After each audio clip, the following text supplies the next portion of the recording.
Hey guys, what's up? It's Maya the Butcher here, and thank you all for donations, for your help and for support, also for your advices and suggestions. We appreciate that very much. So let's get started. e4, e5, bishop c4. Let's get started first with knight c6. I'm going to explain you the difference between knight c6 and knight f6, and why do I think that most of these guys should rather go with knight f6 and love to go and prefer to go with knight f6 rather than this move knight c6. So after knight c6, we do go with the knight c3. And we don't want to play Italian opening, because if we wanted to do that, we would have gone with second move knight f3 immediately, right? So when you go with knight c3, they go knight f6, and we go with move d3. This is called Vienna hybrid variation, and after you play d3, you just want to first of all, you prevent knight takes e4, because many guys do not make the difference between d3 immediately and can we play knight f3. First of all, in many of these lines, guys just go with knight f3 and they just blunder this knight takes e4, which leads to immediately good position for black players. Then, second reason, I do want to play this Vienna hybrid variation, because afterwards I want to go with f4, and f4 is going to present one of the main ideas of this system. So when you play d3, they have three possibilities. They can go with knight a5, bishop b4, and bishop c5. Those who on Italian opening react with bishop c5, in my opinion, they will play bishop c5 here as well. So when they play bishop c5, you just go with f4. This is one of the main reasons, and this is one of the main differences between early knight f3 options and bishop's opening, where you haven't committed yourself with that knight on f3. So you've got this possibility with early f4. When you play f4, they have two options: to take or to keep the center intact with d6. When they take, you capture, they go d6, and you play knight f3. Here I'll show you a game played in Blitz between Garry Kasparov and Fabiano Caruana. It is very important to say that Caruana was black in this game, because if we want to follow somebody's games and approaches in the bishop's opening with the white pieces, that should be Caruana himself, because he's got great games, great results. And to be honest, when I opted for this bishop's opening and decided to teach you this one, I wanted to teach you because I was a commentator for Chessbrah, and Caruana at that time was playing for us, and Caruana made extraordinary game with the white pieces. So ever since then, I said, wow, this bishop's opening could be a serious weapon in the hands of a good player. So let's get started. After knight f3, they just go with either castle or bishop g4. Caruana went with castle. Kasparov played bishop g5, and you can immediately see the true point of bishop g5 idea here.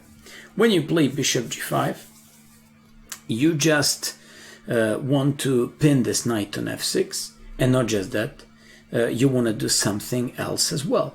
You want to go with a move like a rook f1, increasing the pressure against the knight on f6, and that actually looks pretty good for white. So knight d5 and rook f1, those are the threats. We should remember, we should remember both of this one. That's the point of bishop g5. Of course, that Caruana had to play h6. Any bishop e6, you just jump on d5 and win the bishop pair. You should be a little bit better, especially and considering the fact that after h6, you can easily put your bishop back here, increase the pressure, not with, actually if you play d4 that would be nice, but you also want to play rook f1, which makes sense.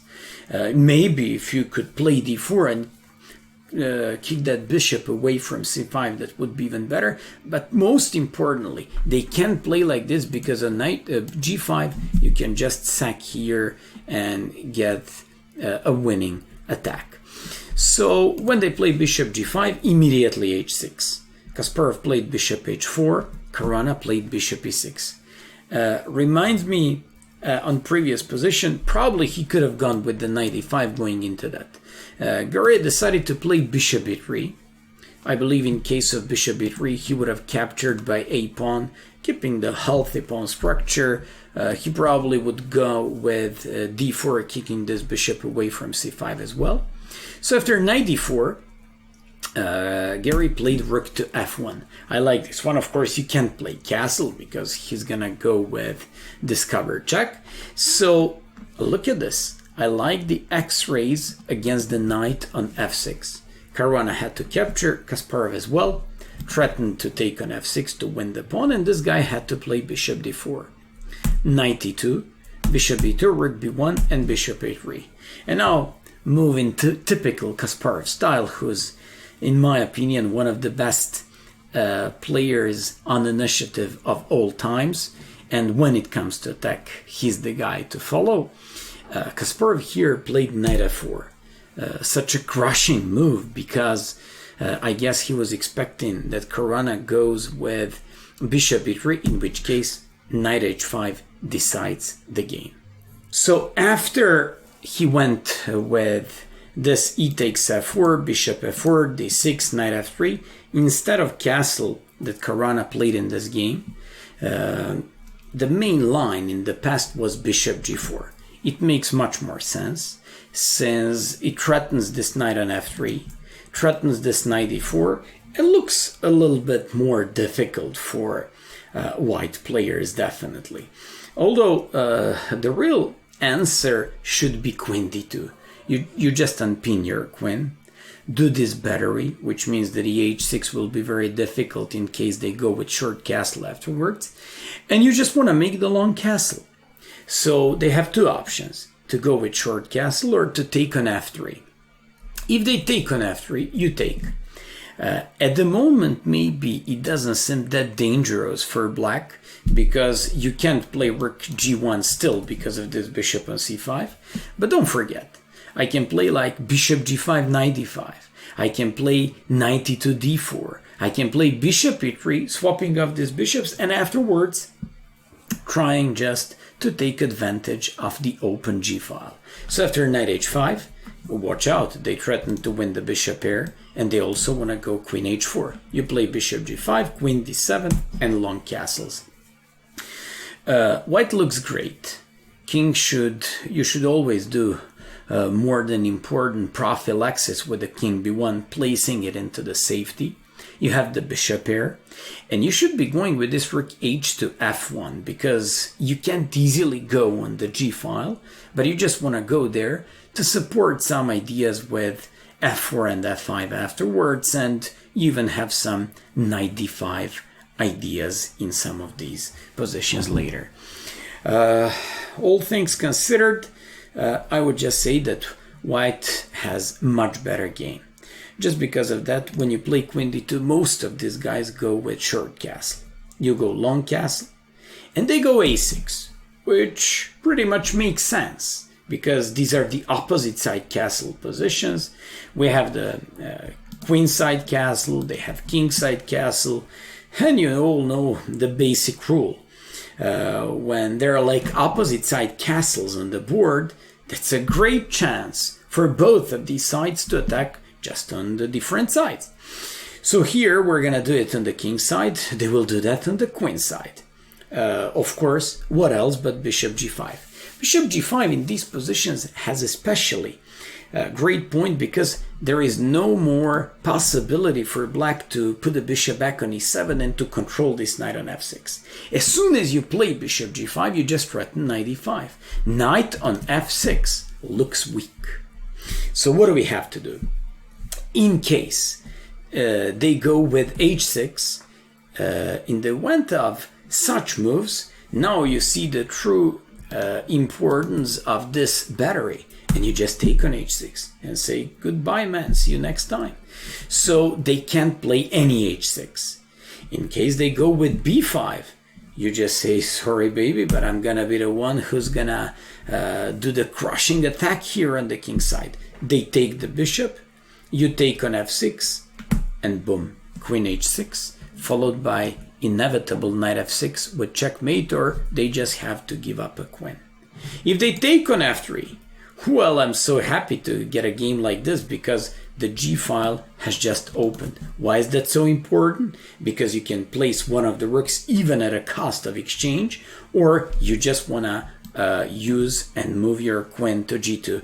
But on the top of all that, they just have to face with this strong idea, knight d5, pressuring this knight on f6. They have to play knight a5, fighting against the bishop and threatening knight f3. We can't play rook g1 because of knight f3, but you know what? We can do queen g2. And when we play queen g2, now when you take on c4, d takes c4. We're threatening e5, winning the piece because the queen is pinned. Knight d5, putting pressure against knight on f6. We also want to play rook to g1. This is completely lost, and black can resign here. You know, all things considered, they have to play knight e5. They have to. This is the only move. And then you just go with knight e5. And when they go bishop to d1, you play knight f7. That would be a winning combination. That's why they have to play d takes e5. That's the only move. You play rook d on f1. And this is the first line, luckily for black, where they can finally place this bishop on e7 and solve the problem of the weak knight on f6. Although maybe they solved it for a moment, but when I play queen f2, threatening queen h4, this reminds me on the Grand Prix attack and typical maneuver with a queen. They have to play h6 on time. I play bishop g2. Sorry, bishop d2. With an open bishop on c4, good, pretty good bishop on d2 because it hits the pawn on h6. Threat by queen to come to g3 and to play h3 afterwards with the bishop h6. Also some ideas with knight e5 weakening eventually this f7 pawn, what is like so much better.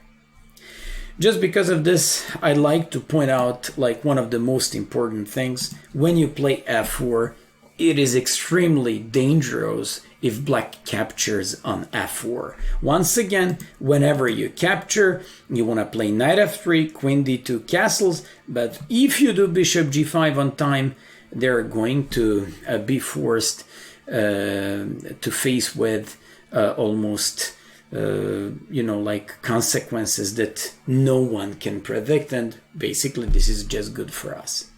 And that's why good players and most of these guys who are familiar with the strats, or once they just had some problems after they took on f4, they play d6. When they go with d6, you just go knight f3 and they go bishop g4. I don't want to tell you that knight g4 cannot do anything to you in these games because it's not a serious threat. You even have like some knight a4 ideas, knight g5 threats, and so many other things. So basically they all play bishop g4. I'm just showing you the best line. h3, and here there are like two moves. Bishop takes f3, which was traditionally the main answer by black in the past, and they can just go with bishop d7. I'll show you a very interesting game between Garry Kasparov and Oxford United football, played in London back 1993. Kasparov played f5, and I very much like this one. This just shows how weak was that bishop g4 and bishop d7 idea. I mean, if you come on g4, you certainly came there to take on f3, and I believe that's the most reasonable reaction. But okay, after h3, these guys played bishop d7, Kasparov played f5. it doesn't only close the light square bishop, it opens up this bishop with ideas like knight, bishop g5 and knight d5, but more importantly, it stops forever knight g4 ideas and gives you a pawn storm that goes with g4. That's exactly what happened. This guy's played h6 to prevent bishop g5, Kasparov played g4, queen e7, played knight a4. Simply black cannot solve all the problems. If he plays a6 to save the dark square bishop, you go bishop g5. If you play h6, you go knight a4 to win the bishop. They tried to save this bishop playing this. Kasparov decided to win the bishop pair, and I like this guy and his sense for the attack. He won this game in 6 moves. Played bishop e3, looks normal. Played queen c1, kicking the rook away with a tempi and just doing the battery once again, which is especially good if they play short castle. Played a3, looks like he's solidifying his pawn structure, but I actually realized his idea. He just wants to wait them for a castle. And yes, this guy's played castle. Kasparov played g5, captured by bishop, put a rook on the open file, played bishop f6, and boom, rook g6 won the game. Once again, this was a game between Kasparov and Oxford United football, played in London many years ago. And just because of that, they have to take, and they all play knight d4. And here, if you don't know the theory, if you just overestimate this knight d4 threat, you're gonna put your queen back on d1 and probably lose the game on the spot, because you can't stop queen h4. You can play castle because of so many discovered checks, and just watch out not to fall for this one. That's why after knight d4 you gotta put your queen on g3. This is a special move, and this is what every one of you who intend to play this bishop's opening have to be familiar with. So they can play knight c2 castles, queen e7. So let me show you. If they play like knight c2 is the main line. If they play castle, like they pretend nothing's happening, you capture an e5 in order to open up the bishop pair. And here you have a special move that most of you would never even think of. At the moment, c2 pawn is hanging, and most of you would just bring the bishop back. No, that's not a point. Put the king on d1, believe it or not. Save, save that bishop with a4 so they can never attack it with c6 and b5. Using the bishop pair, threatening bishop h6, rook f1 afterwards, going after this knight on f6. It just gives you, once again, decisive attack on the king side. If they go queen e7, I'll show you the famous game, one of the games that certainly pointed out all the attractiveness of this variation and how nicely bishop's opening could be with white pieces in the hands of a good player. So f takes, d takes, king d1, c6 to play b5, and a4. I don't want to reveal the name of the white player, but I just want to tell you that the game was played merely like 100 years ago. So rook g8, rook f1, h6 to prevent bishop g5, knight e2, kicking this knight away. Looks like, wow, we have this king on d1. It could be somehow in the danger. Don't worry about that. Took on d4, played c3, played a5, bishop e3 with a tempi threatening this pawn on a7, and put a king on c2. I would like to stop here. Don't worry, I'm gonna show you the full game. By the way, game ended up in 10 moves. White had a very safe king, had the bishop pair, possibly attack with this pawn on a5, and he can just do some sort of pawn storm on the queen side. f-file is in white's hands, and white is certainly better. But the way he finished this guy off was very attractive. So king a8, played rook to f3. Looks like, this guy wants to play on the f-file, and he's just going to play like a long-lasting, boring game. Well, that wasn't the idea. The idea was to over-support the d3 pawn, but maybe even at some point to play this move rook a to f1. Certainly not now, because a5 pawn is hanging. Knight d5 makes sense.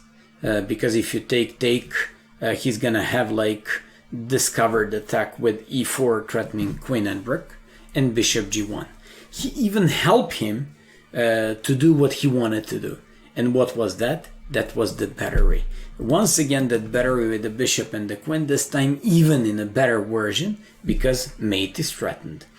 So the only move was bishop e8, played g3, kicking this knight away, and this was one of the crucial moves of the game, because you're just, looks like you're just giving up the pawn on h3 and the bishop here. Rook f7, queen d6, and I guess he couldn't see and he couldn't imagine what was gonna happen in the game. Now I can tell you who was white. Kasparov was always talking about that guy in superlative, and you know, he was always like enjoying his game so much. Akiba Rubinstein. Rubinstein played queen b6. This was a beautiful queen sack, and this just threatens mate in 1.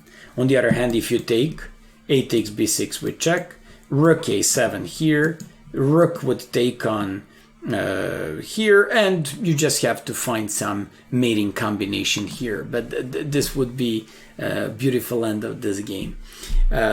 So I believe that he can even finish him off like this, bishop c5, and if you take bishop e6 is check. Is it checkmate? Yeah, rook d7 and so on. So, but there are like plenty of other ways to finish him off. So in the game was rook d7. Rubinstein played bishop c5, another unexpected move, captured on d6. Now you can't take because it would lead just to immediate checkmate.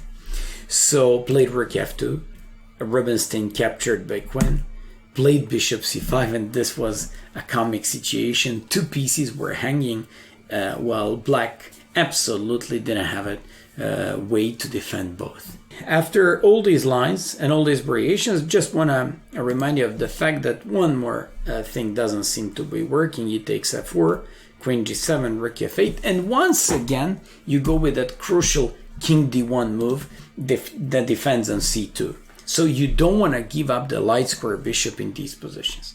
After queen e7, queen h6 makes sense because he wants to capture on f4 and to continue with this game. Rook g2 and played rook f1. Now he threatens bishop g5 followed by knight d5. Looks like f6 is about to die. Rook g6 is the only move. Knight d5. This guy traded the queens off and came up with very nice tactics.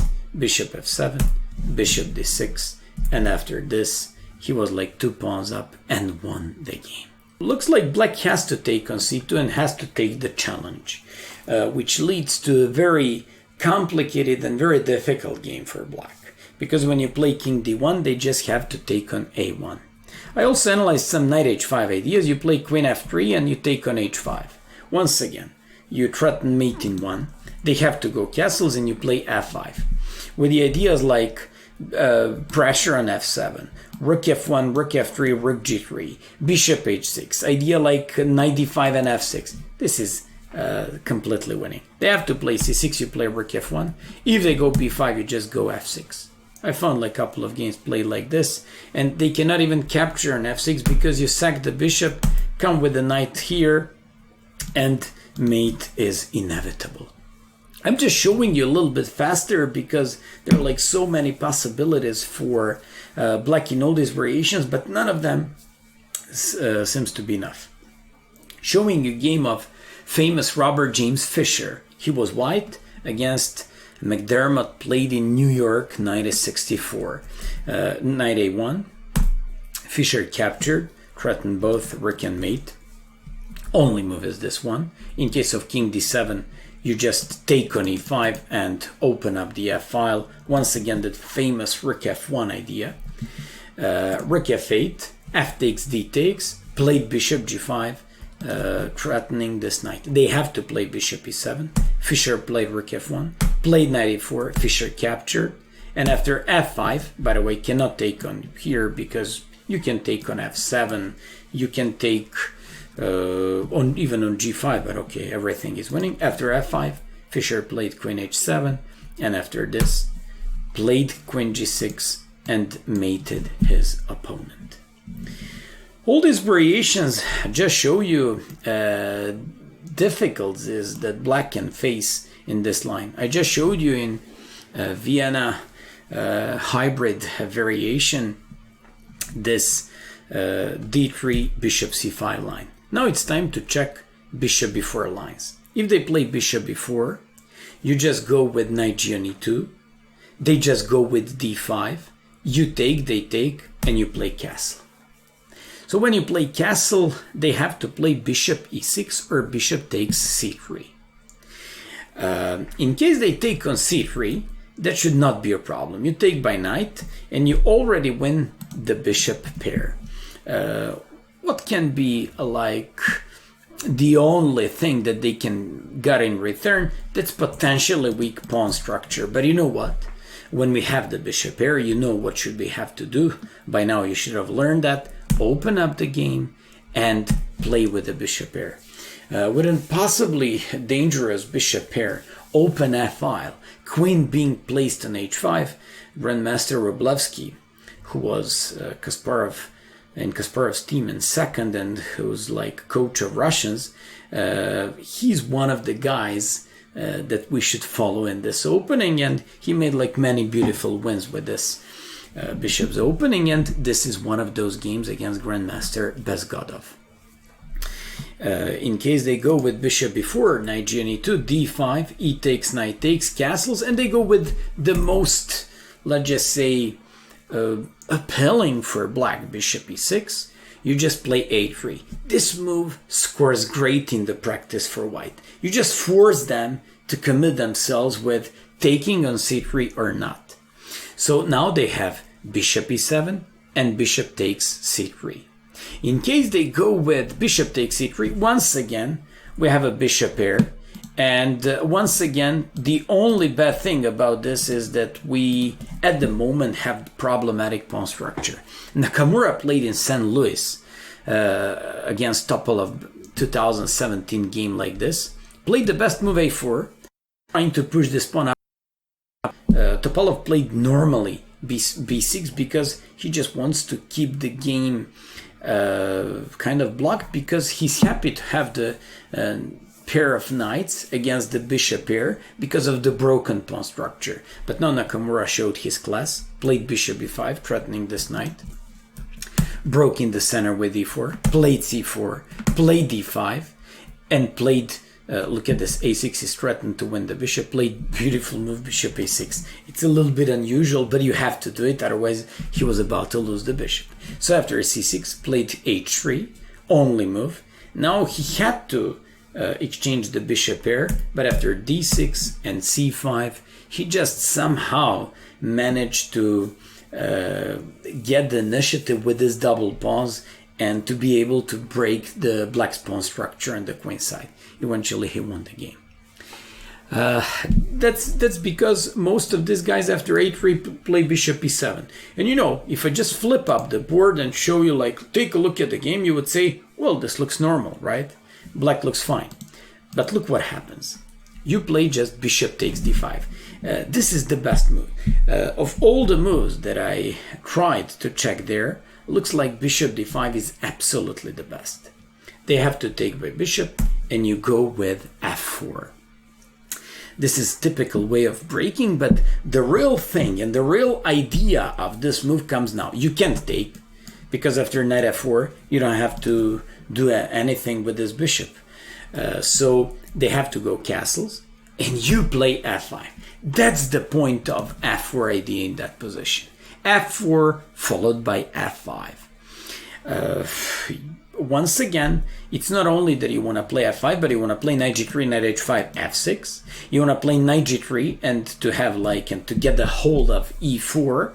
And also your dark square bishop is open, supported with an open f-file with rook on f1. That just looks awesome for white. So they played knight e4, knight g3, knight c6, knight c on e4. f6 is threatened. After rook f2, which overprotects c2 so you can release your queen, played bishop e3 and queen g4. In a game Shanava against Klinova, Grandmaster Shanava from Georgia made a great attack.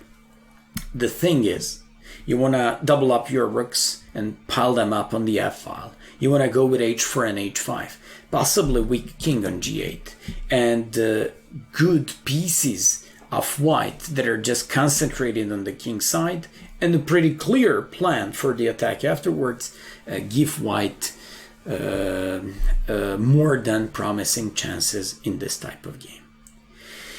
And finally we came to the last variation after knight c3, knight f6, d3 in this Vienna hybrid variation. They just have to go with knight a5. I would say that knight a5 is probably the best of all these attempts because they will win the bishop pair. You play knight g on e2, knight c4, d takes c4. Now they have two approaches, placing the dark square bishop out or playing d6 first. Mamijarov played against somebody, against Grandmaster Gurieli from Georgia, woman Grandmaster. She played bishop c5.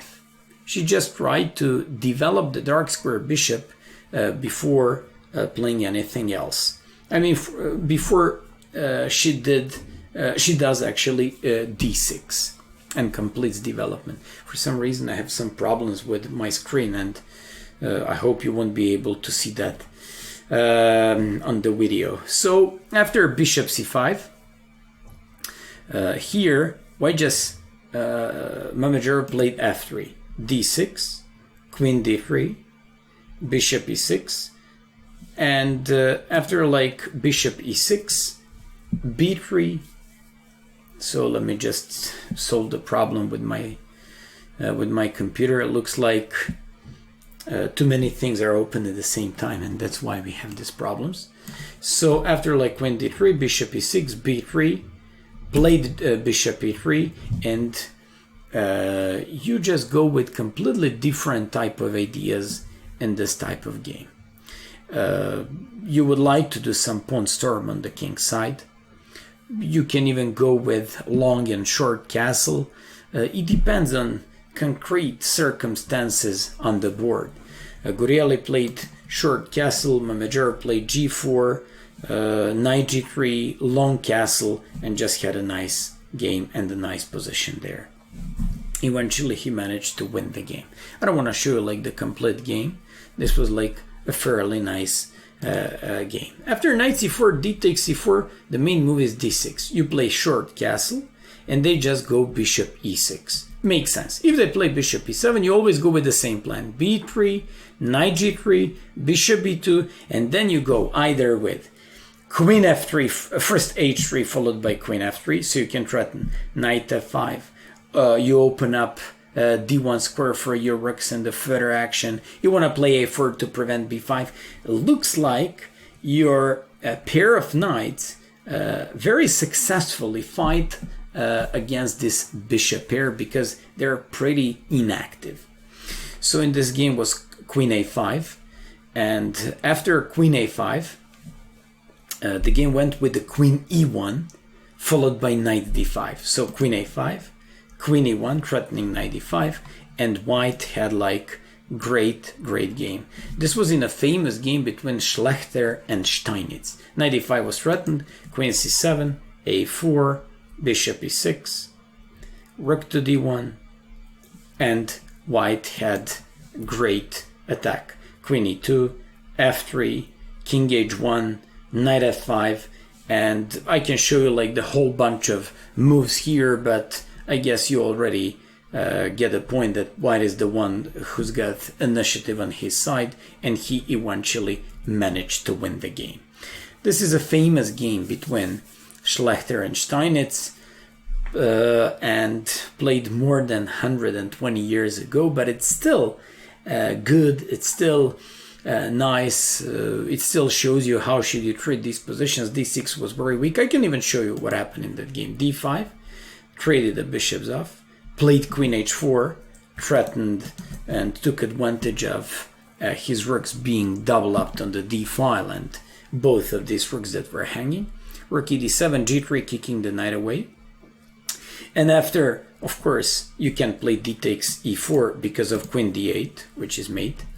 And after knight e2, f6, played a beautiful move, and after queen b4, played queen g4. Now I have to apologize because this was actually a game between Bent Larsen and the Lajos Portis, played in Candidates 1968. And the game I was referring to, Schlechter and Steinitz, was bishop e6 first, then b3, then queen d3, then bishop g5.